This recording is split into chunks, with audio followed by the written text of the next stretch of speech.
Querido Padre Celestial, te agradecemos. Nos dices que cuando dos o más están reunidos, tú estás en medio de ellos y estás aquí con nosotros. Tu Espíritu está aquí.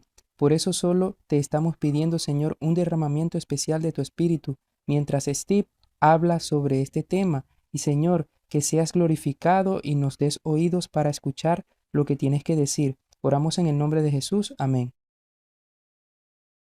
Gracias Melody y gracias también por ayudar con la conexión de Zoom allí con Steve. Muy bien, amigo mío, muchas gracias por tomarte el tiempo. Sé que estás ocupado ahora haciendo algunas grabaciones allí en 3ABN, pero muchas gracias por tomarte el tiempo de hablar con nosotros. Así que el tiempo es tuyo. Dios te bendiga. Muchas gracias, Ron. Vengo en vivo desde el norte de Idaho y está nevando afuera. No sé cómo está el clima allí. Y Melody, gracias también por ayudarme con todos los detalles técnicos y a Ramón por invitarme y desearía haber podido escuchar todas las charlas de Gina. Gina, si puedes saludar a tu esposo de mi parte, eso sería genial. Así que es una bendición estar aquí. Gracias por invitarme. Para aquellos que no me conocen, déjenme darles solo un pequeño y breve contexto. Piezas de información. Crecí en un hogar judío en Hollywood Hills, en el sur de California. No era un hogar cristiano, no leíamos la Biblia, no orábamos, no sabía nada acerca de Dios. Cuando era adolescente me perdí en el mundo de Hollywood y la música y simplemente la vida salvaje. Cuando tenía 20 años, en la providencia de Dios, encendí la televisión y vi a George Van Damme por primera vez y él me presentó el sábado. A pesar de que era judío, no sabía nada sobre el sábado y entonces encontré una iglesia adventista. El pastor me dio una copia del Deseado de todas las gentes. Leí ese libro y toda mi vida cambió. Así que alabado sea el Señor, amo el Deseado de todas las gentes. De allí fui a la sierra, me gradué. De allí fui al seminario. Después de eso me gradué en Andrews. He pastoreado durante 11 años en diferentes conferencias. También he sido un evangelista de Amazing Facts durante 6 años, trabajando con Joe Cruz y luego con Doc Batchelor. Enseñé en la Academia de Weimar durante 3 años, clases de Biblia en secundaria. Fue una experiencia maravillosa trabajar con adolescentes. He trabajado con Wise Horse Media durante aproximadamente 15 años. El Señor me ha bendecido. Estoy felizmente casado y tengo 2 hijos. Mi hijo adolescente está en Walla Walla, es estudiante de segundo año, y mi hija, ella tiene 16 años y está en la Academia de Sycamore, en Texas. Y Dios me ha bendecido de muchas maneras. Estoy muy agradecido. Me interesé en este tema de la deidad cuando comenzó a convertirse en un gran problema en mi área, en el norte de Idaho. Tenemos la iglesia a la que voy, la iglesia adventista regular, no lejos de mi casa. Teníamos un anciano que luchó con estos problemas y ya no es anciano en nuestra iglesia. Hace poco estuve en ASI y bueno, eso fue el agosto pasado en la Convención Nacional. Y recuerdo haber conocido a alguien y me dijo que perdimos 6 familias en nuestra iglesia por el tema de la Trinidad y la deidad. Voy mañana a 3ABN, estaré allí el jueves grabando un programa sobre esto y luego me voy a Holanda por una semana y me han dicho que quieren que hable sobre la deidad porque es un gran problema en Alemania y en diferentes partes de Europa. Mientras escribía mi libro sobre este tema, La guerra de Satanás contra la deidad, recibí muchos comentarios de muchas personas diferentes y soy muy consciente del hecho de que esto se está convirtiendo en un gran problema dentro de nuestra iglesia. No creo que vaya a desaparecer por un tiempo. Creo que permanecerá aquí por algún tiempo. Estamos perdiendo miembros por este tema. Está dividiendo a las iglesias. Está obstaculizando la evangelización.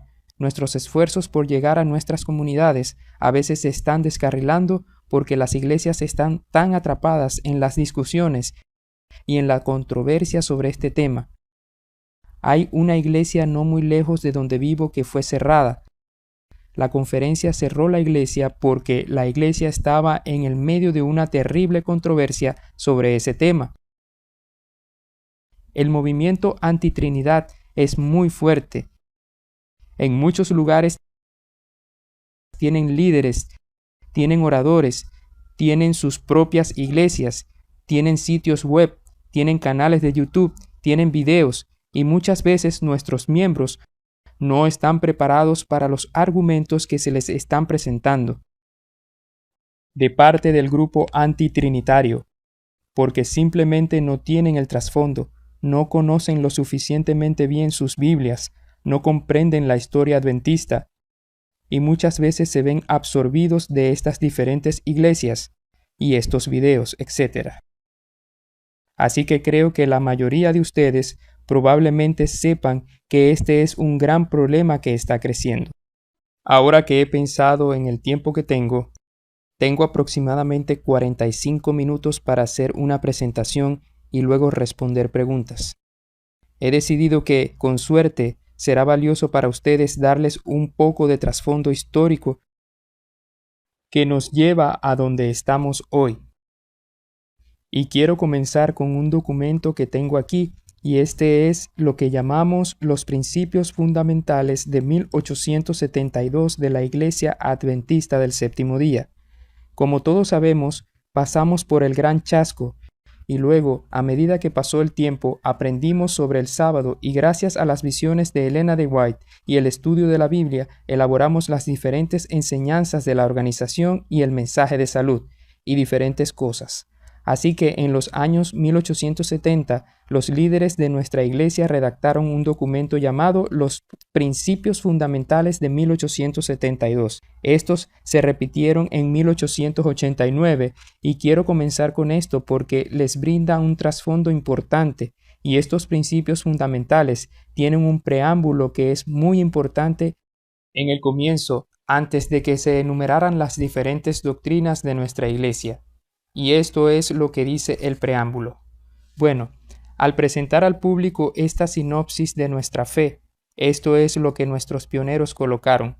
Deseamos que entienda claramente que no tenemos artículos de credo, de fe o de disciplina aparte de la Biblia. No presentamos esto como si tuviera ninguna autoridad con nuestra gente, lo cual es muy significativo para mí. Ni está diseñado para asegurar la uniformidad entre ellos como un sistema de fe, pero es una breve declaración de lo que es y ha sido sostenido con gran unanimidad por ellos. Así que lo que saqué de esto cuando lo leí, el preámbulo, es que nuestros pioneros dijeron que no tenemos un credo y que realmente basamos nuestra fe en la Biblia, y esencialmente lo que sigue aquí es que estos principios fundamentales no están escritos en piedra. Y creo que eso es significativo, porque las personas están usando esto hoy. El movimiento antitrinitario está usando especialmente las declaraciones 1 y 2, que están casi escritas en piedra, y están probando todo con estas declaraciones, por lo que el principio fundamental número 1 es porque el Padre, y dice, cita, hay un Dios, un ser espiritual personal, y luego continúa y describe a Dios, y el contexto es muy claro que esta declaración se refiere al Padre. Un Dios es el Padre, y luego su representante es el Espíritu Santo.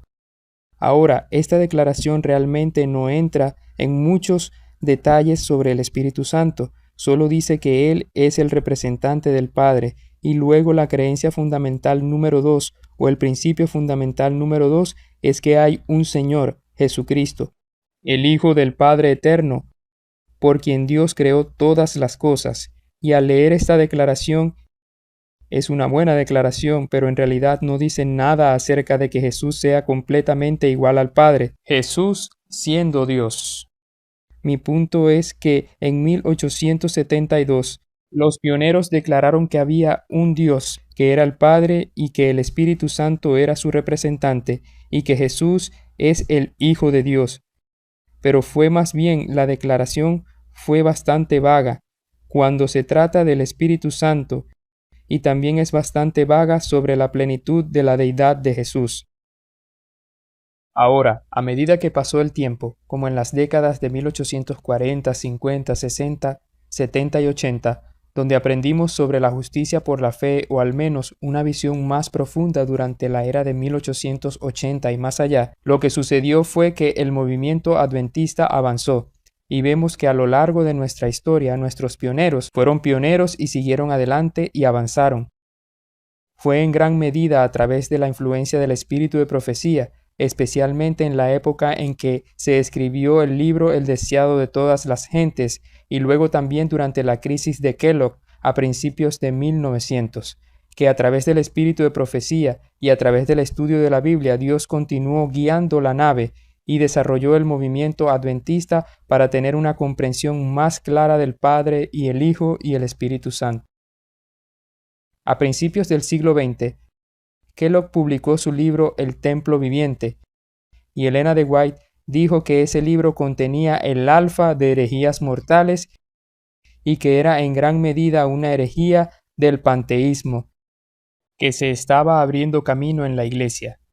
Elena de White se refirió a esta crisis doctrinal como el alfa de la apostasía, y luego dijo que el omega seguiría dentro de un tiempo, y como he investigado mucho sobre este tema, especialmente en la serie del libro B, que es un pequeño libro que Elena de White escribió específicamente sobre esa era de la crisis de Kellogg, ella lo deja claro en ese libro que sí, y enfatizo la palabra sí, si las enseñanzas de Kellogg sirvieron básicamente para apoderarse de la denominación, lo cual no, yo interpreto que habría sido la omega, pero no sucedió porque Elena de White tuvo una visión de un barco chocando contra un iceberg. El capitán dijo: golpeen el iceberg de lleno. Golpeó el iceberg y el iceberg se desmoronó, representando el panteísmo, las ideas de Kellogg, y luego el barco continuó su camino, y en el apogeo de esta crisis,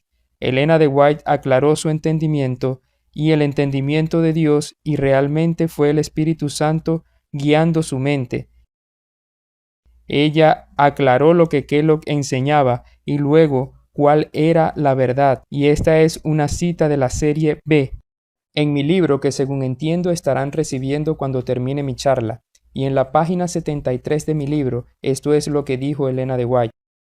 Hay 3 personas vivientes en el trío celestial, y en el nombre de estos 3 grandes poderes, el Padre, el Hijo y el Espíritu Santo, aquellos que reciben a Cristo por la fe viva son bautizados, y estos poderes cooperarán con los súbditos obedientes del cielo en sus esfuerzos por vivir la nueva vida en Cristo, y declaraciones como esta podrían multiplicarse. Ahora, Elena de White no hizo declaraciones como esta en las décadas de 1860, 70 y 80, pero a medida que avanzamos hacia la década de los 90 y luego a principios de 1900, ella hizo numerosas declaraciones como esta, clarificando que hay 3 personas vivientes en el trío celestial, y estas declaraciones fueron muy significativas y ayudaron a cambiar la mente adventista, la conciencia adventista de nuestros pioneros, poco a poco hacia una comprensión más clara de la deidad.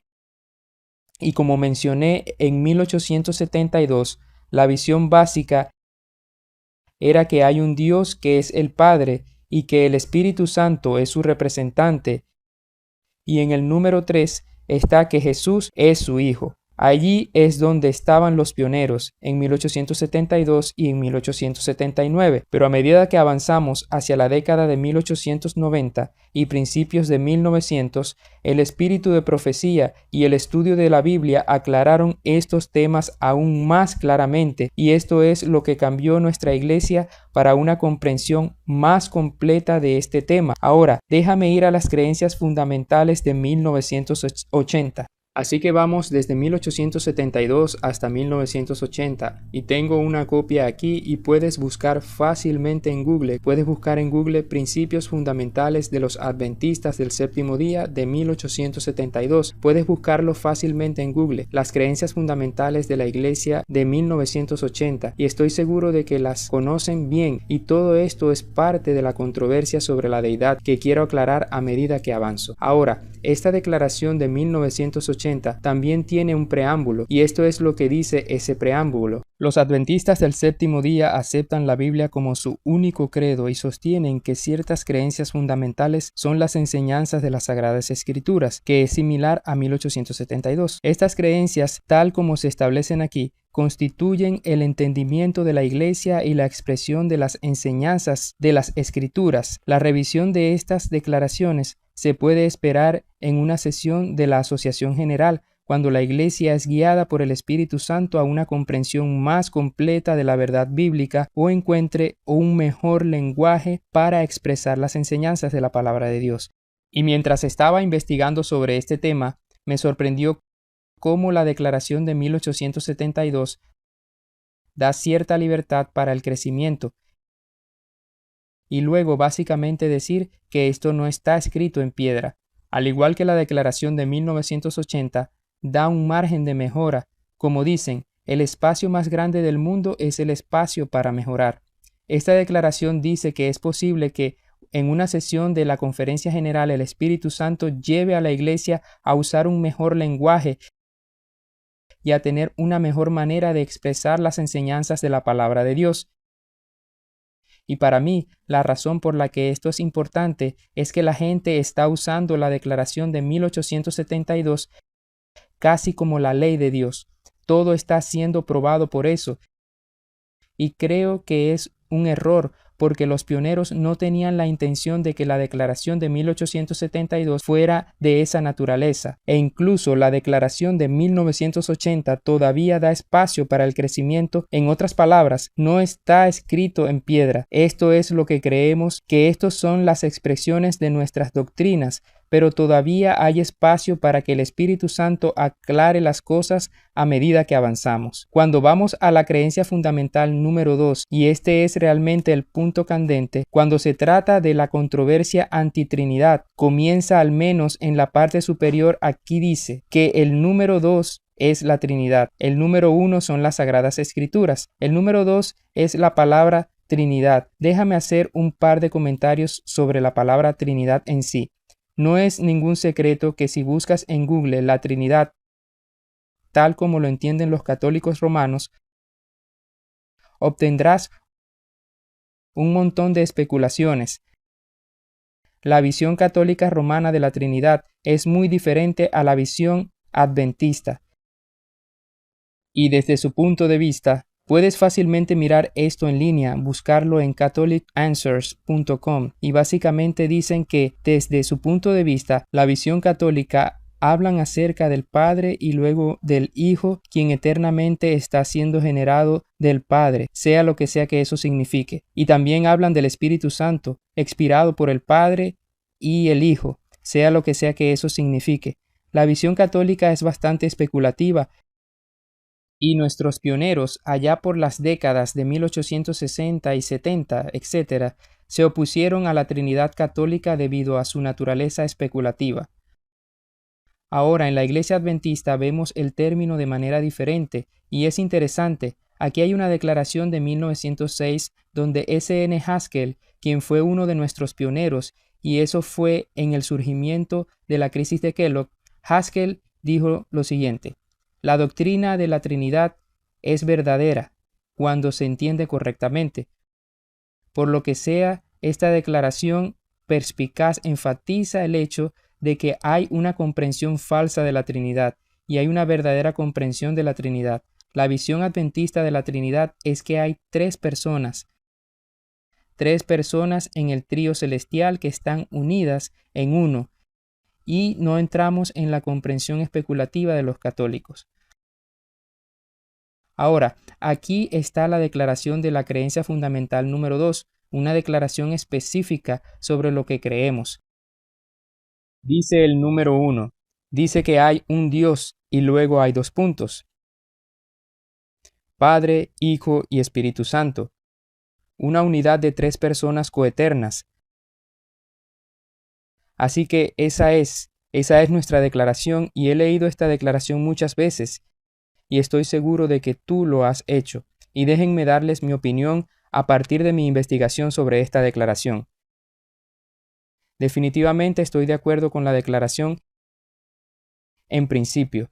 He estudiado mucho sobre Mateo 28:19, donde Jesús dijo: ve a bautizar en el nombre del Padre, el Hijo y el Espíritu Santo.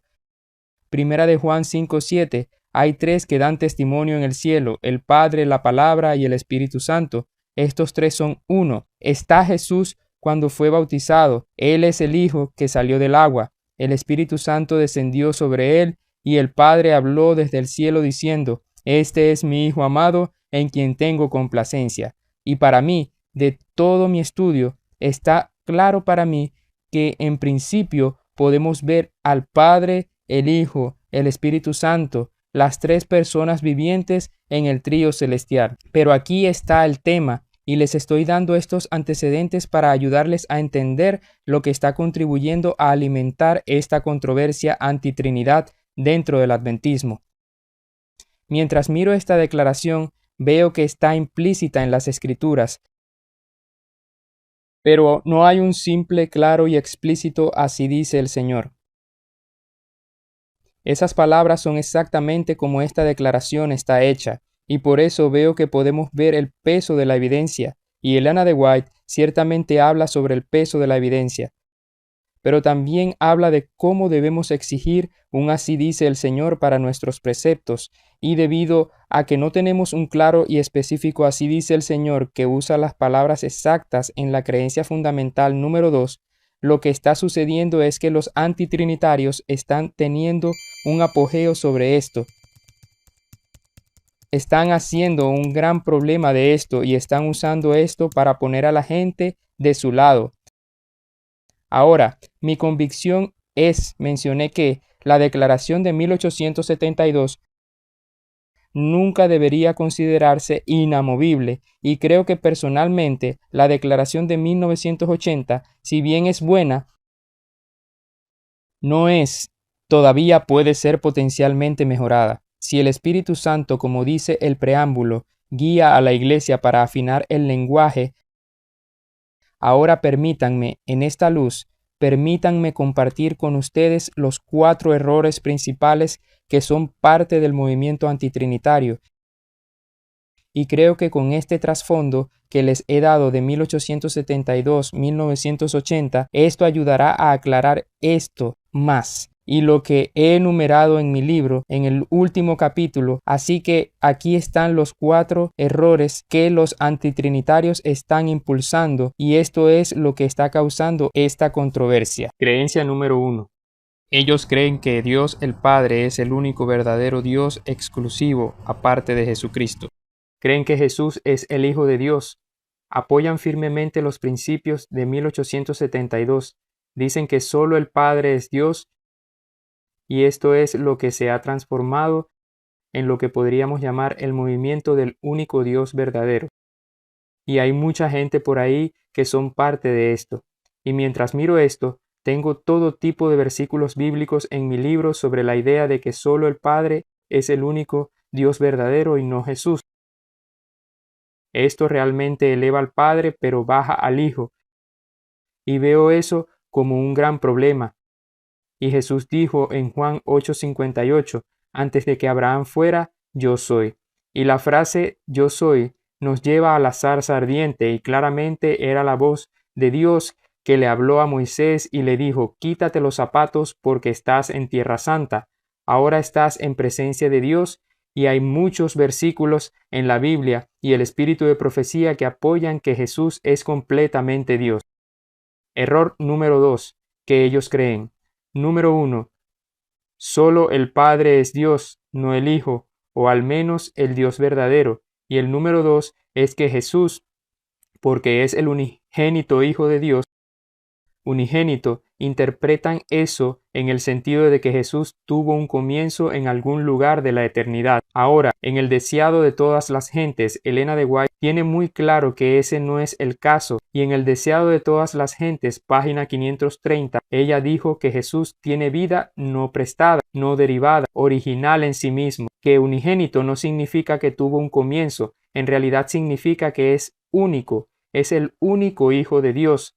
Entonces, ese es un error de los antitrinitarios, que solo el Padre es el único Dios verdadero, no Jesús. Y número 2, porque Jesús es engendrado.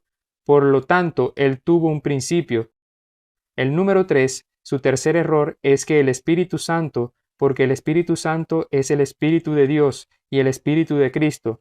La Biblia dice que Él no es la tercera persona de la deidad, y Ellen de White aclaró ese tema en El deseado de todas las gentes, página 671, se refirió al Espíritu Santo como la tercera persona de la divinidad. Así que si miramos las creencias fundamentales de los pioneros y luego pasamos al período de El deseado de todas las gentes y la crisis de Kellogg, está muy claro que el cambio en el pensamiento adventista no fue el resultado de la apostasía de las creencias tempranas, sino más bien un desarrollo de la comprensión a través del estudio de la Biblia y a través de la dirección del Espíritu Santo, tal como nuestros pioneros desarrollaron y aprendieron después de 1844. Aprendieron que había una puerta cerrada y una abierta. Aprendieron sobre el séptimo día, sábado. Aprendieron sobre el mensaje del tercer ángel. Aprendieron sobre la importancia de la organización y establecimiento de conferencias y la conferencia general. Aprendieron sobre el mensaje de salud y luego entraron en la era de 1888. Aprendieron más sobre la justicia de Dios centrada en Jesús y que somos salvos no por nuestras obras, sino por la fe en Cristo. Y durante la crisis de Kellogg aprendieron que el trío celestial estaba compuesto por el Padre, el Hijo y el Espíritu Santo. Y Dios sacó a nuestra iglesia de esa crisis con una comprensión aún más clara de la divinidad. Por lo que esos son los primeros tres errores. Ahora, el cuarto error, y esto es lo que realmente nos está causando muchos problemas, es que los antitrinitarios creen que solo el Padre es Dios, no Jesús. Jesús es engendrado, lo que significa que tuvo un comienzo. Número 3, el Espíritu Santo no es la tercera persona de la deidad. Y número 4, porque la actual denominación adventista del séptimo día ha expresado en nuestras creencias fundamentales que fueron votadas en 1980, especialmente la creencia fundamental número 2. Ellos creen que la conclusión es que la actual denominación adventista del séptimo día ya no es la iglesia remanente de la profecía bíblica, que nos hemos desviado de las enseñanzas de nuestros pioneros y que lo somos ahora, y muchos de ellos dicen, no todos dicen esto, hay mucha variedad dentro del movimiento antitrinitario, pero hay muchos que si dicen que nuestra iglesia adventista trinitaria está realmente ahora en apostasía, que hemos dejado los fundamentos, que hemos dejado a los pioneros y ahora necesitamos salir de esos errores. Y básicamente lo que dicen es que deben unirse a nosotros, y cuando nuestros miembros están expuestos a videos, sitios web, libros, oradores del grupo antitrinitario y del movimiento del único Dios verdadero, y no entienden las distinciones entre 1872 y 1980, y no entienden que la declaración de 1872 todavía estaba abierta, no escrita en piedra, y no entienden que la Iglesia fue guiada por el Espíritu Santo a una comprensión más completa de este tema. Lo que sucede es que muchas veces simplemente se dejan llevar, piensan, bueno, y aquí está la exhortación, como yo la veo, la exhortación del adventismo. Es que nosotros como iglesia estamos llamando al mundo a regresar a las verdades que se han perdido. El sábado original se ha perdido en favor del domingo y estamos llamando a la gente a regresar. El estado de los muertos se ha perdido por Babilonia, la madre de las hijas, y estamos llamando a la gente a regresar a la Biblia paso a paso. Estamos llamando a la gente a regresar al bautismo bíblico por inmersión, y simplemente avanzamos a través de nuestras enseñanzas y luego agregamos el santuario, y en 1844 somos un movimiento reformatorio que está llamando a la gente a regresar a las verdades de la Biblia que se han perdido. Y los antitrinitarios le están diciendo a los adventistas hoy que quieren llamarlos de regreso a la fe original entregada de una vez por todas a los santos, que fue expresada por los pioneros que se opusieron a la Trinidad y que desarrollaron los principios fundamentales en 1872 y 1879. Ese es su argumento, y tienen citas del espíritu de profecía, tienen versículos de la Biblia, tienen los principios de 1872, y las personas que no conocen el panorama más amplio y cómo Dios guió a la iglesia paso a paso, a menudo se aferran a estas enseñanzas. Antes de responder algunas preguntas, permítanme analizar 3 versículos bíblicos clave que ellos usan, que usan los antitrinitarios. Primera de Corintios capítulo 8 versículo 6. Si encuentras algunos de sus sitios web, y hay muchos de ellos, al igual que hay sitios web desafortunadamente que luchan contra los adventistas del séptimo día, hay sitios web que promueven el antitrinitarismo, y este versículo se usa a menudo. Primera de Corintios capítulo 8, verso 6, donde Pablo dijo, para nosotros, sin embargo, solo hay un Dios, y hay una coma allí, y luego dice, el Padre, del cual proceden todas las cosas, y nosotros somos para Él, y un Señor, Jesucristo, por medio del cual son todas las cosas. Los antitrinitarios están citando este versículo, lo están citando a nuestros miembros, está en sus sitios web, sus videos, sus libros, etc. Y miran este versículo y dicen, mira, hay un solo Dios y el único Dios es el Padre. Así que miran nuestra creencia fundamental número 2 que dice que hay un Dios, Padre, Hijo, Espíritu Santo, una unidad de 3 personas coeternas, y luego miran este versículo y dicen, ya ves, realmente no estamos siguiendo la Biblia y están retrocediendo nuevamente a los principios de 1872, y mientras miraba esto y luchaba con esto, noté que hay una coma al comienzo de este versículo, donde nos dice que hay un solo Dios, coma, el Padre, y la mayoría de nosotros conocemos, al menos aquellos de nosotros que hemos hecho evangelismo, y yo he hecho esto durante muchos años, que cuando mucha gente mira lo que Jesús le dijo al ladrón en la cruz, donde dijo, de cierto te digo, coma, hoy estarás conmigo en el paraíso. Y eso implica que el ladrón y Jesús fueron al paraíso ese día. Y nuestra respuesta típica como adventistas es que las comas no son inspiradas y que Jesús no dijo, de cierto te digo, coma, hoy estarás conmigo en el paraíso. Él dijo, de cierto te digo, hoy estarás conmigo en el paraíso. Si quitas la coma y si miras el contexto que Jesús no fue al paraíso ese día, Él estaba en la tumba ese día. Cuando Él resucitó de entre los muertos, le dijo a María, no te aferres a mí, porque todavía no he ascendido a mi Padre. Y miramos el peso de la evidencia y mostramos que eso no es lo que Jesús quiso decir. No quiso decir, hoy estarás conmigo en el paraíso, y creo que podemos hacer lo mismo con este verso. Si quitamos la coma, porque las comas no son inspiradas, lo que Pablo realmente está diciendo, que para nosotros hay un solo Dios, el Padre. No está diciendo que hay un Dios, coma, que es el Padre exclusivo de Jesús, sino que está diciendo que hay un Dios, el Padre, y nosotros creemos que hay un solo Dios, nuestro Padre. Y entonces miren a Jesucristo, ¿y quién es Él que es igual al Padre, que está unido al Padre?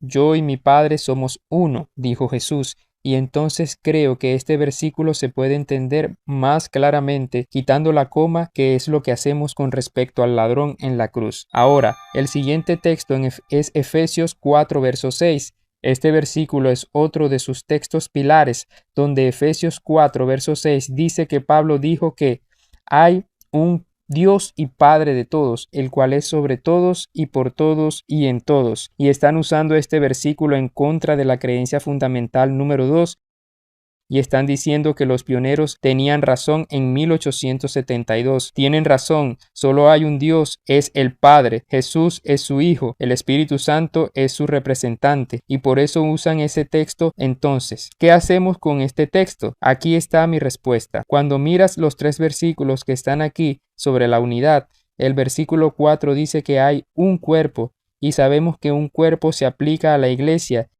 y que un cuerpo está compuesto de muchos miembros, por lo que la palabra uno no necesariamente significa exclusivamente singular. Así como Adán y Eva estaban unidos en uno, pero eran 2 en uno. Así que aquí hay un cuerpo que es la iglesia, y hay más de un miembro dentro del cuerpo. Y luego el versículo 5 dice que hay un Señor que se aplica a Jesús, una fe, un bautismo, y hay un Dios y Padre de todos.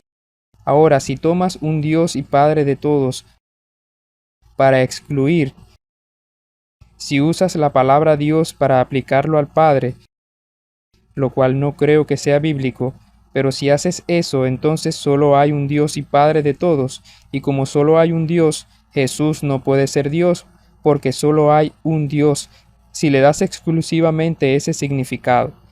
Pero sabemos que eso no es cierto.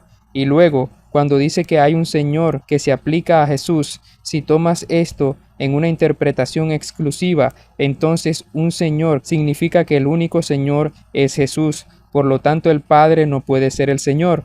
Él no puede ser el Señor porque solo hay un Señor que es Jesús. Así que si tomas esto en un sentido demasiado literal, hay un Dios Padre, lo que significa que Jesús no puede ser Dios, y hay un Señor que es Jesús, significa que el Padre no puede ser el Señor, pero nadie cree eso. Y Jesús oró y le dijo a su Padre, creo que fue en Mateo 11, dijo, te doy gracias, Padre, Señor, del cielo y tierra. Entonces Jesús se refirió al Padre como Señor. Así que una vez que miras el panorama general, el peso de la evidencia, no tiene sentido usar la palabra Dios exclusivamente para el Padre, porque la palabra Dios también se aplica al Hijo.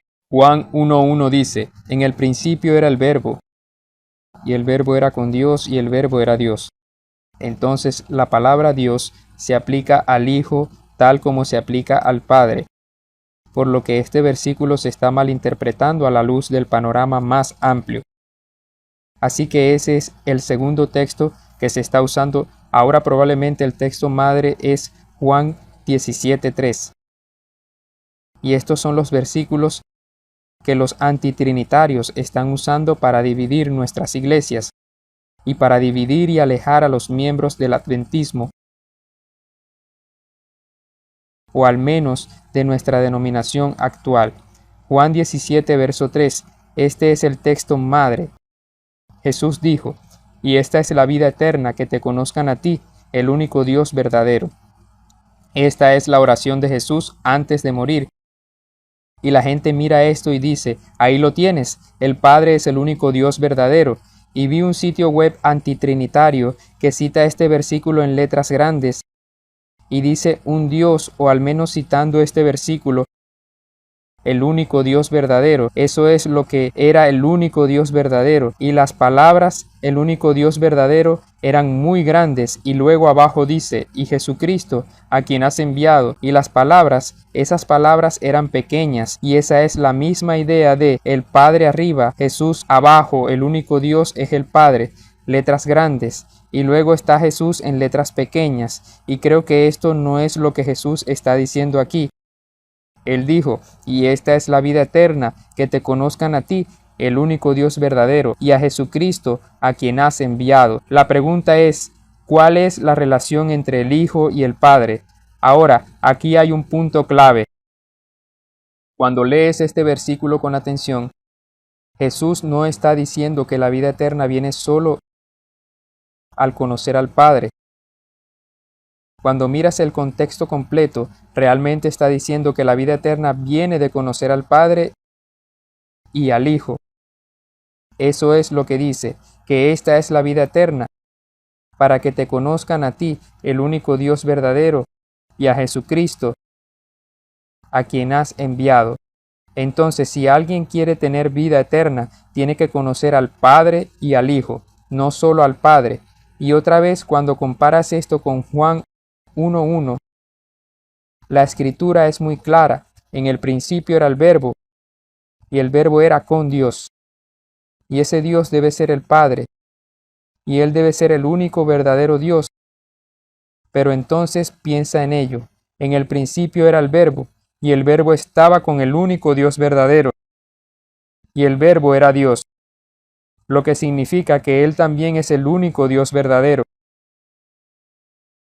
Eso es realmente lo que dice el texto. Y entonces, cuando Jesús estaba orando en Juan 17 y diciendo que el Padre es el único Dios verdadero y Jesucristo, a quien ha enviado, los está poniendo a ambos, tanto al Padre como al Hijo, juntos. La vida eterna es conocerlos a ambos juntos. Nos acercamos al Padre a través del Hijo. Él también es plenamente Dios. Otros versículos de la Biblia que dicen esto: Jesús es el gran yo soy. Filipenses 2:6 dice, no estimó el ser igual a Dios como cosa a que aferrarse.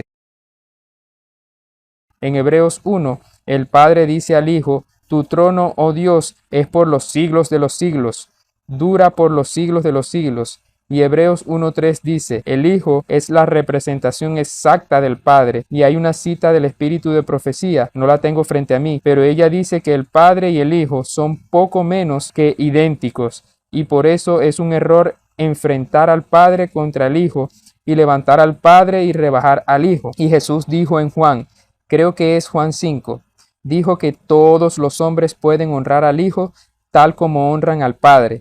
Creo que estos versículos se pueden aclarar. Estos versículos que están siendo utilizados por los antitrinitarios se pueden aclarar, y para mí es bastante irónico, es extremadamente irónico y desafortunado que Juan 17:3, que es el texto madre, esté fuera de contexto. Cuando sigues leyendo Juan 17, se trata de unidad. Jesús está tratando de unir a sus discípulos para que sean uno como nosotros somos uno. El Padre y el Hijo son uno y por eso quiere que su pueblo sea uno. Y es tan desafortunado que Juan 17 esté siendo utilizado por los antitrinitarios para dividir la iglesia, cuando todo el capítulo donde nuestro Salvador inserta ese versículo está diseñado para unir a las personas y no para separarlas. Y de todos modos responderé tu pregunta en un momento. Es por eso que escribí este libro, La guerra de Satanás contra la divinidad. Es para aclarar lo que dice la Biblia, lo que dice el espíritu de profecía, lo que la historia adventista en su pleno entendimiento revela. Fue escrito para proteger y fortalecer a nuestros miembros.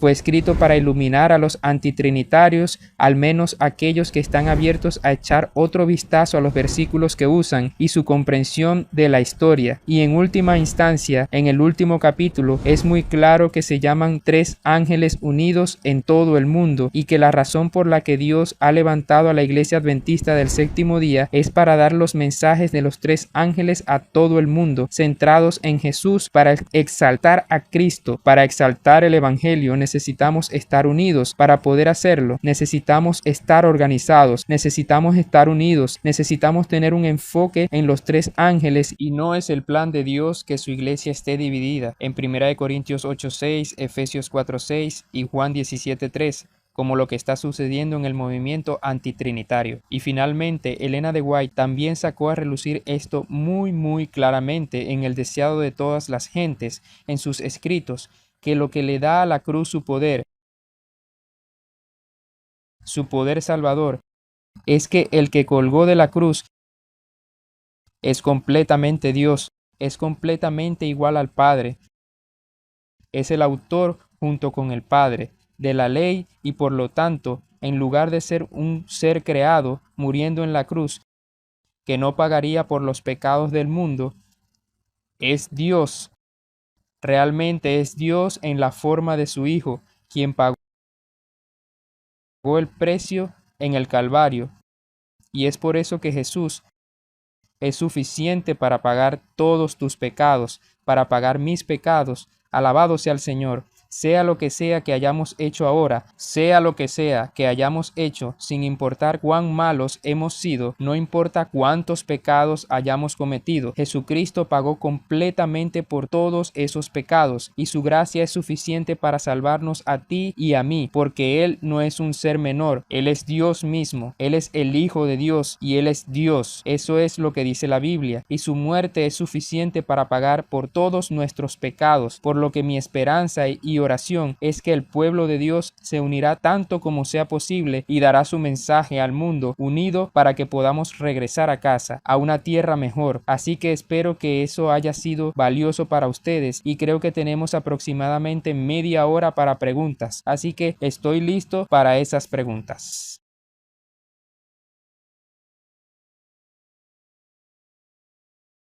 Gracias, Steve. De nada, por la presentación. Vamos a hacer, la pondremos aquí, ¿está bien? Vamos a responder algunas preguntas ahora. Este es un tema muy importante que necesitamos saberlo muy bien, porque necesitamos ayudar a nuestros pastores en el campo y a nuestros miembros que están siendo atacados. Preguntas, por favor. Si puedes venir y pararte aquí para que Steve pueda verte y tengas que hablarle directamente. Puedo verlo. Muchas gracias por tu presentación, muy útil. Dos preguntas. Si te escuché correctamente, dijiste que Steve Haskell escribió esa declaración clave en 1906. ¿Tienes la referencia para eso? Sí, sí la tengo. Quiero saltar esto, así que déjame hacer una segunda pregunta y luego me sentaré y tomaré notas. Bien, la segunda pregunta es, si te escuché correctamente, dijiste que hubo dos declaraciones fundamentales que hizo Elena de White que realmente trajeron claridad para la iglesia. Me preguntaba si podría identificar a cuáles se refiere, por favor. Sí, lo haré. Entonces, la declaración de S.N. Haskell está en la Escuela de Capacitación Bíblica de febrero de 1906, página 156. Escuela de Capacitación Bíblica de febrero de 1906, página 156. Y la declaración es: la doctrina de la Trinidad es verdadera cuando se entiende correctamente. Y como mencioné, la palabra Trinidad es una especie de palabra radiactiva en estos días porque muchas personas piensan en la palabra y automáticamente piensan en Roma y piensan que debido a que usamos la palabra, estamos comprometidos con la Iglesia Católica, pero Haskell aclara que hay una forma correcta de entender la palabra. La palabra simplemente significa Trinidad, triunidad. Así que si entendemos la palabra de una manera simple, al menos tan simple como podemos entender en nuestras mentes humanas que hay tres que están unidos en uno, sabes que somos buenos. Pero si lo entendemos como lo hacen los católicos, entonces estamos en problemas. Ahora las otras dos declaraciones en el deseado de todas las gentes están en las páginas 530, donde ella dice que en Cristo, y voy de memoria, hay vida original, no prestada y no derivada. El deseado de todas las gentes, página 530. Y desafortunadamente, algunos antitrinitarios miran esa declaración y dicen: oh, no tenemos ningún problema con eso. La vida original, no prestada, no derivada que está en Cristo es del Padre. Eso es lo que dicen. No es la vida original, no prestada y no derivada de Cristo, es del Padre. Pero esa interpretación es lo opuesto a lo que dice la declaración. Eso significa que la vida de Cristo realmente no es original y realmente es prestada y realmente se deriva, pero eso no es lo que dice la declaración. Así que cuando nuestros pioneros leyeron esta declaración en el deseado de todas las gentes, página 530, algunos de ellos le colocaron la lupa. Uno de ellos fue M.L. Andreasen y fue en realidad rastreó a Elena de White, se sentó con ella cuando ella vivía en Elshaven, en California, y él le dijo: ¿realmente escribiste esto? Y ella le dijo: sí, lo hice. Y M.L. Andreasen dijo: bueno, eso abrió un mundo completamente nuevo a mi pensamiento, y eso es lo que sucedió dentro de nuestra iglesia. El cambio tuvo lugar mientras Elena de White estaba viva a través de sus escritos. Ahora la segunda cita está en el deseado de todas las gentes 671 y es una sección completa sobre el Espíritu Santo, y ella dice que el Espíritu Santo viene a nosotros sin energía modificada, sino en la plenitud del poder divino, y que Él es la tercera persona de la deidad. El deseado de todas las gentes 671, por lo que el deseado de todas las gentes, página 530 y página 671, realmente dirigió a la iglesia a una comprensión más profunda del Padre y el Hijo y el Espíritu Santo. Eso no estaba realmente reflejado en la declaración de 1872, así que no voy a decir que la declaración de 1872 estaba equivocada, no voy a decir eso, pero aún necesitaba más ajustes y desarrollo, y eso es lo que sucedió en la historia de nuestra iglesia. Espero que eso responda a tus preguntas. Gracias, Steve. ¿Alguien más tiene una pregunta, por favor? Habla en el micrófono. Muchas gracias por la presentación. Solo una pregunta rápida. ¿Por qué tomó más de 100 años reconocer finalmente la doctrina de la Trinidad? ¿Por qué tanto tiempo? Bueno, creo que la razón es porque los primeros pioneros, muchos de ellos surgieron de una iglesia llamada Conexión Cristiana. James White surgió de la Conexión Cristiana.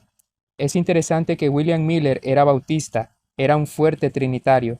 Joshua Himes surgió de la Conexión Cristiana. Él no creía en la Trinidad, pero los pudieron trabajar juntos para un bien mayor.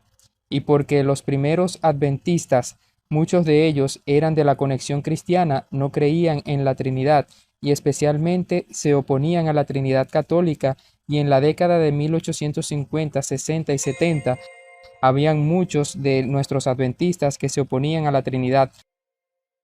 lo que realmente se oponía a la visión católica. Por lo que el clima era difícil para que de repente comenzaran a decir, oye, creemos en la Trinidad. Y entonces, también es interesante que Elena de White nunca usó la palabra Trinidad, esa palabra específica, ella no la usó, usó la palabra deidad. Y luego, cuando vas más lejos con sus escritos y su luz adicional, luego, poco a poco, muchos adventistas comenzaron a adoptar la palabra Trinidad, y Elena de White no usó la palabra Trinidad, pero no se opuso a eso tampoco, no se opuso a ese desarrollo.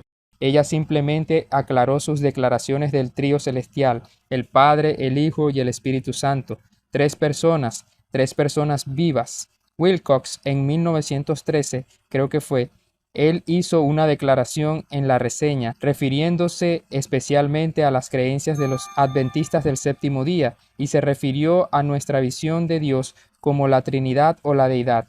Usó ambas palabras, Trinidad y Deidad, y luego, a medida que avanzas, sabes, como dije en 1980, usamos la palabra, así que sabes, aquí hay un tipo de problema en el que creo que deberíamos pensar. La palabra Trinidad tiene ventajas para nosotros porque nos ayuda en nuestro evangelismo con otras iglesias, pero también se ha convertido en una desventaja para nosotros porque está contribuyendo a alimentar el movimiento antitrinitario, o al menos hasta cierto punto, porque dicen que tan pronto como usamos la palabra, somos como los católicos. Así que tenemos que sopesar, ya sabes, el evangelismo versus unidad. ¿Se puede modificar un poco más la creencia fundamental número 2? Eso es algo que los hermanos tienen que decidir. Tenemos que mirar el panorama general, pero es una controversia y es una controversia desafortunada lo que está sucediendo, y mi convicción es como con Haskell: si entendemos la palabra correctamente, está bien, y si miramos el panorama en general, está bien,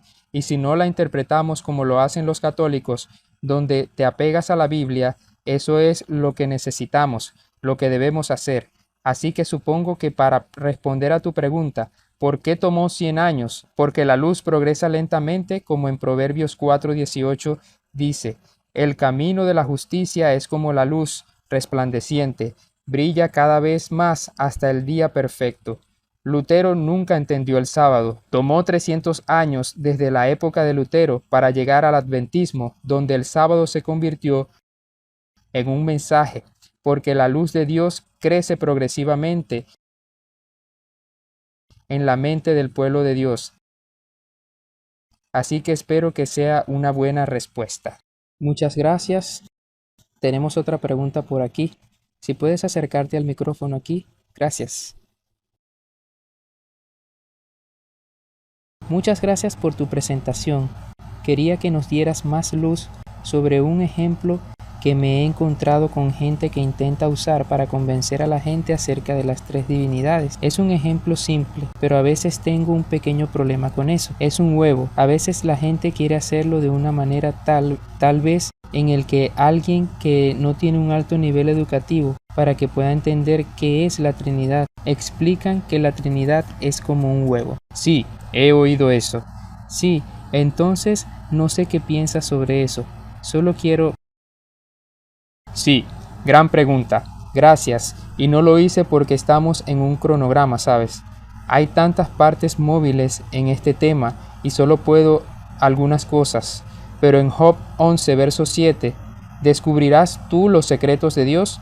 Elena de White es muy clara en que cuando se trata de la deidad debemos apegarnos a lo que Él ha revelado y no ir más allá, porque hay cosas acerca de Dios que son inexplicables.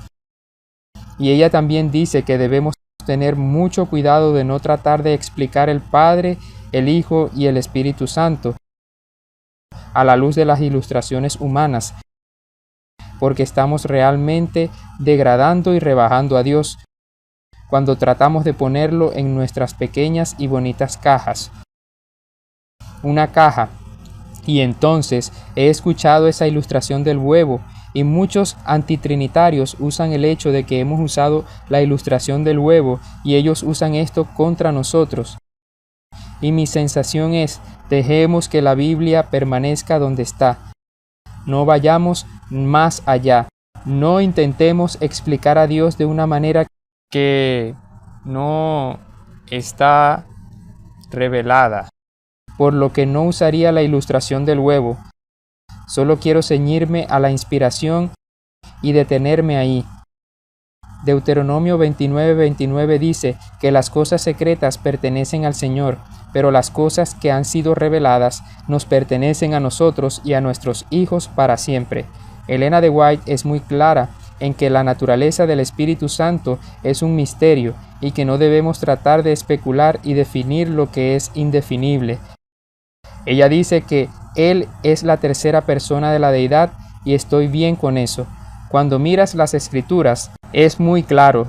Como en Hechos 13:3, el Espíritu Santo le dijo a la iglesia: separen a Bernabé y a Saulo a mí, al trabajo que los he llamado a hacer.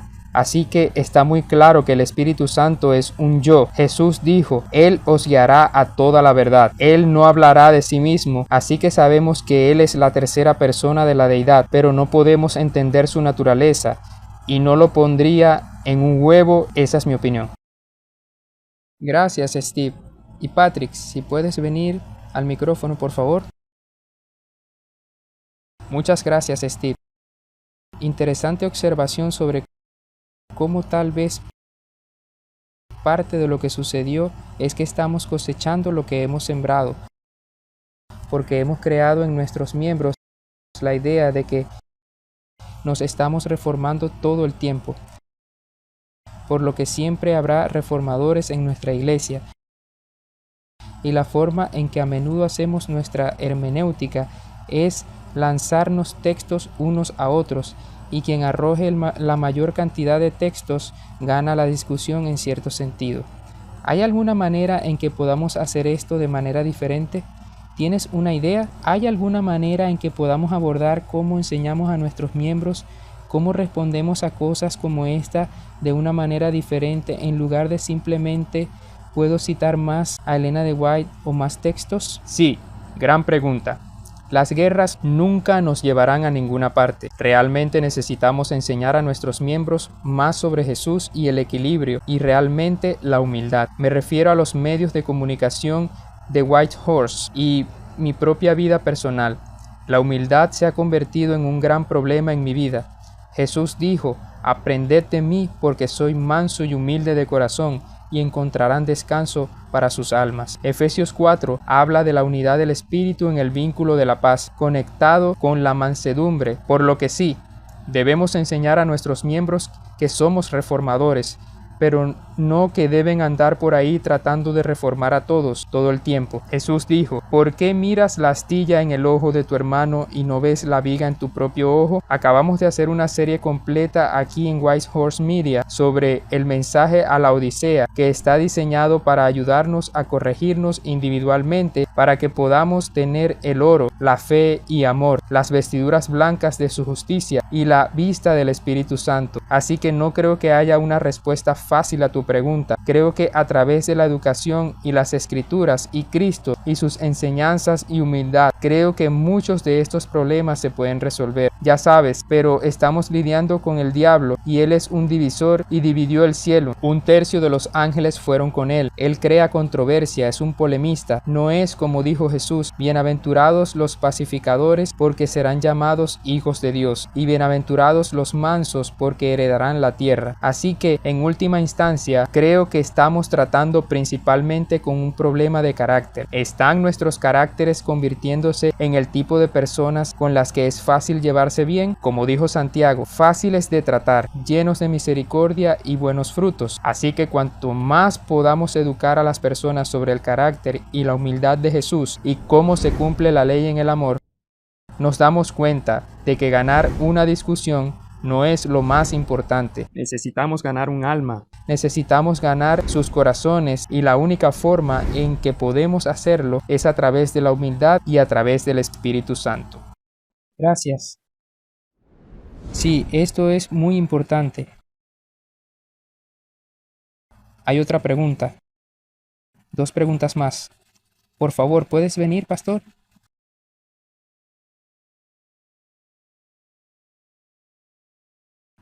Muchas gracias por la presentación. De nada. ¿Cuál podría ser la razón principal de estos problemas? Lo pongo de esta manera porque creo que los amigos que están presentando estos puntos de vista podrían ser adventistas del séptimo día en el fondo o son miembros de la iglesia. ¿Es la formación teológica? La forma en que enseñamos nuestra teología tiene que ver con el tipo de maestros que guían a nuestros estudiantes en las escuelas de teología, que en este momento tenemos esta desviación de lo que hemos sostenido como nuestras creencias y la forma de nuestra comprensión teológica sobre este tema. Y la pregunta, ¿cuál podría ser realmente? ¿Cuál crees que podría ser la razón principal para que nos critiquemos a nosotros mismos en este contexto? Y además digamos que hay alguna manera de que podamos presentar este tema a un miembro de la iglesia que no esté pasando por el rigor de la formación teológica de una manera más sencilla de entenderlo. Ya sabes, ese tipo de equilibrio, porque probablemente podría ser que tal vez nos hayamos convertido en, tal vez estoy diciendo, ¿hay otra manera en que podamos simplificar esta presentación? Hablo sobre muchos de los temas que tratamos como iglesia para hacerlos más simples y directos, para que incluso cualquier miembro de la iglesia los entienda. Gracias. Sí, gran pregunta. En mi mente estoy pensando en 2 de Corintios 11, creo que es el versículo 2 o 3, donde Pablo dice, temo que como la serpiente con su astucia engañó a Eva, así vuestras mentes se corrompan de la simplicidad que está en Cristo. Creo que cuanto más nos apeguemos a las verdades bíblicas simples, mejor estaremos. Creo que los antitrinitarios, como dije, están haciendo uso de la creencia fundamental número 2 porque la redacción no puede ser respaldada explícitamente de las Escrituras. Si dependiera de mí, creo que deberíamos hacer que los hermanos miren la redacción y traten de simplificarla. Así que quiero decir que la Biblia dice que el séptimo día es el sábado, eso está claro. Los muertos no saben nada, eso está claro. Jesús viene nuevamente, eso está claro. Y creo que nuestras creencias deben ser lo más simples y bíblicas posible para que podamos evitar algunas controversias que son innecesarias. Entonces yo creo que realmente cuando se trata de nuestra educación, nuestros teólogos, bueno, mucho de eso no podemos dibujar simplemente un pincel grande y ponerlos a todos en una categoría porque algunos son mejores que otros. Todos son diferentes, pero creo que el principio de simplicidad y la enseñanza que damos a nuestros miembros, así dice el Señor, es más importante que cualquier cosa. Y también creo que no deberíamos usar declaraciones como vara en la medida de lo posible. Deberíamos evitar, necesitamos parámetros, necesitamos declaraciones fundamentales. Estoy totalmente a favor de eso, pero solo necesitamos tener cuidado y tratar de minimizar la controversia tanto como sea posible. Te agradezco. Una pregunta más aquí, Richard. Oh, otra vez. Está bien, así que tenemos un par de preguntas más. Gracias, Steve. Me preguntaba, mientras este movimiento continúa transformándose, por así decirlo, si te has cruzado con el concepto de no trinitario, la idea de que hay tanto misterio acerca de la Trinidad que no se puede definir de tal manera que tengamos todos los detalles. Sí, una de las cosas que estoy notando es que ahora hay personas que no son antitrinitarias, pero tampoco están necesariamente convencidas de la posición adventista del séptimo día sobre esto. Y hay una especie de actitud gnóstica. Creo que dentro del adventismo tenemos que saber todos estos detalles, y esto es como entrar al dormitorio de Dios de una manera. Esto es detrás de puertas cerradas. Esto es antes del tiempo, cuando todo esto comenzó. No tuvo un comienzo. y por eso no podemos definirlo.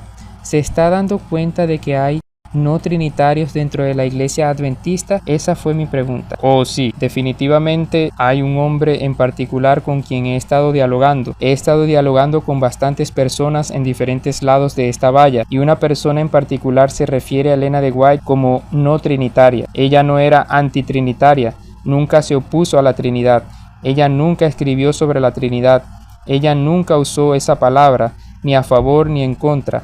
Así que él dice que es una no trinitaria, porque ella realmente se centró más en la deidad, y dentro de la comunidad antitrinitaria hay aquellos que no son trinitarios, simplemente dicen, simplemente dejemos que la Biblia diga lo que dice y no vayamos más allá de eso.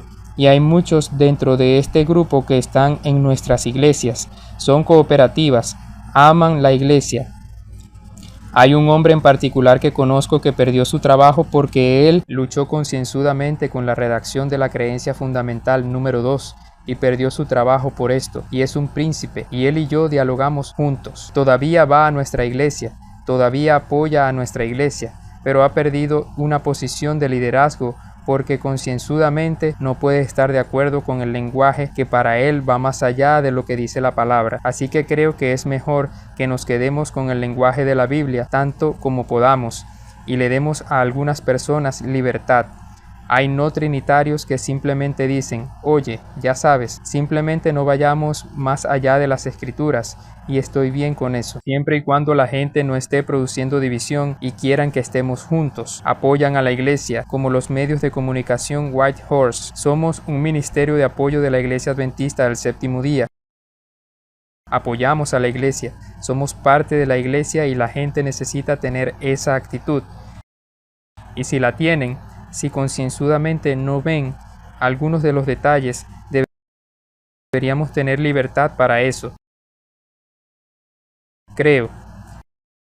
Espero que eso responda a tu pregunta. Apeguémonos a la Biblia, no entremos en el dormitorio de Dios y tratemos de definir cosas que Él no ha definido. Dejemos esas cosas con Él. Steve, tenemos una pregunta más aquí con Rudy. Muchas gracias por la explicación. Gracias por mencionar 3 versículos de la Biblia usados por el antitrinitario. Pero hay otro versículo en Apocalipsis 22, versículo 1, que habla acerca del trono. Solo hay 2 tronos, así que parece que hay otra ausencia del trono, que es del Espíritu Santo. Porque si hablamos de la Trinidad, se trata de la deidad y la personalidad del Espíritu Santo. Parece que no se menciona en este versículo, así que ¿cuál es su opinión sobre eso? Y la segunda pregunta es que vengo de un país musulmán. Es muy difícil explicar la Trinidad para los musulmanes porque ellos realmente creen en el único Dios. Entonces, ¿cómo explicamos a los musulmanes sobre Dios? Muchas gracias. Sí, aprecio esa pregunta. Comenzaré con Apocalipsis 22, versículo 1. Si dice, un río limpio de agua de vida, resplandeciente como cristal, que salía del trono de Dios y del Cordero.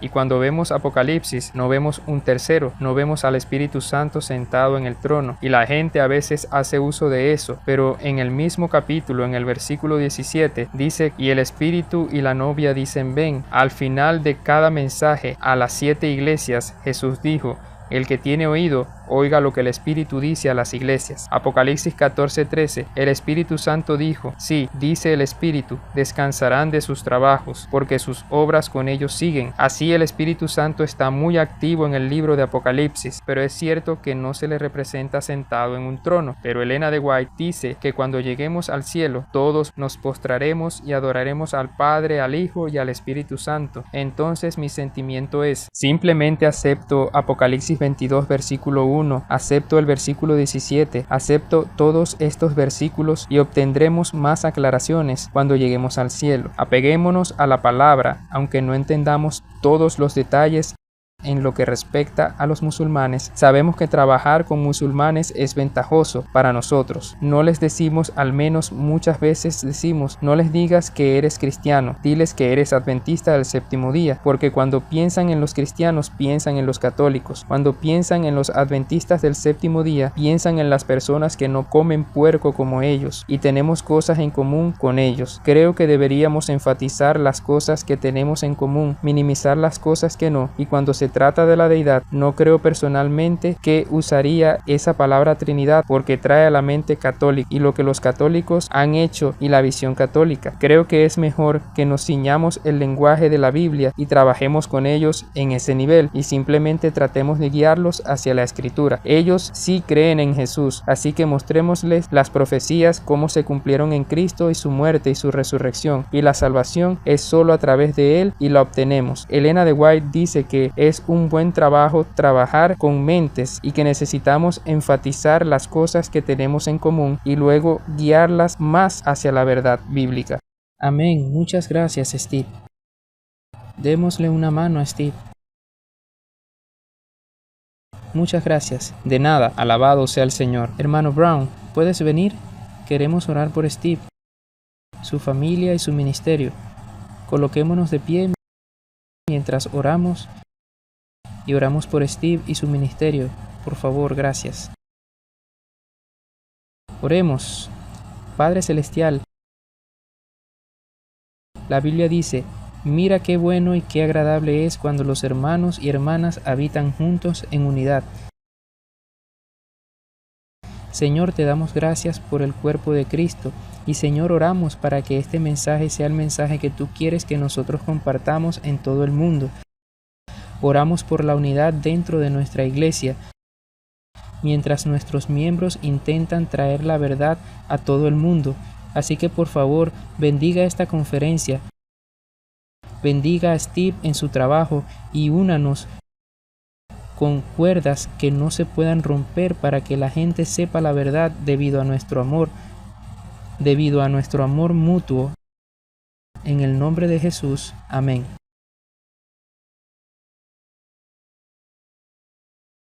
Muchas gracias, hermano Brown. Gracias, Steve. Dios te bendiga. De nada. Gracias. Ha sido un gran privilegio estar aquí, aunque es virtual, tener la oportunidad de compartir con ustedes. Bueno, saliste alto y claro. Pudimos escucharte muy claro y alabado sea Dios por la tecnología. Dios los bendiga. Alabado sea el Señor. Que tengan un bendito resto de su día y en sus reuniones que Dios les guíe. Muy bien. Gracias. Adiós. De nada.